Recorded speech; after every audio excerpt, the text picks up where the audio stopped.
ഞാനൊരിക്കൽ ദുബായിന് നാട്ടിൽ പോകുമ്പോൾ വിമാനം ഓട്ടം തുടങ്ങി ഒരു 3/4 മണിക്കൂറായപ്പോൾ പൈലറ്റ് വിളിച്ചർത്തിൽ തുടങ്ങി ഭയങ്കര തലകറക്കം. ഇതിനെപ്പറ്റി അറിയുന്ന ആരെയുണ്ട് ഇങ്ങോട്ട് വരിന്ന് പറഞ്ഞ്. എന്നോട് പറയുമ്പോൾ ഒരു മനസ്സം പോയി വെക്കണില്ല. ഞാൻ ചെന്ന് കാണാൻ എനിക്ക് നാട്ടിൽ ജീപ്പ് ഓടിച്ച പരിചയമുള്ളൂ എന്ന് പറഞ്ഞത്. അങ്ങനെ ഇയാൾ കുറച്ച് കാര്യങ്ങളൊക്കെ കാണിച്ചെന്ന് ഞാൻ അങ്ങനെ ഓടിക്കാൻ തുടങ്ങി. ആദ്യം ഒരു പേടി, കാരണം ജീപ്പിന്റെ സ്റ്റാരിങ് പോലെ അല്ലല്ലോ, ഇത് വലിയ ചൂരക്കൊട്ട പോലുള്ള സ്റ്റാരിങ് ആണ്.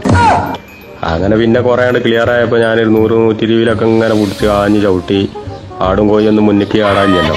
കുറേ ഓടി ചെന്നപ്പോൾ ഇയാളിനോട് തന്നെ ഇപ്പോൾ എവിടെ എത്തിക്കണമെന്ന് എനിക്കറിയാമെന്ന് വെച്ച് കീപ്പിട്ട് ഇങ്ങനെ നോക്കുമ്പോൾ ടർഫ് കോർട്ട്, ചപ്പാത്തി കമ്പനി ടർഫ് കോർട്ട്, അതിലിടക്ക് കുൽക്കി സർവത്ത്.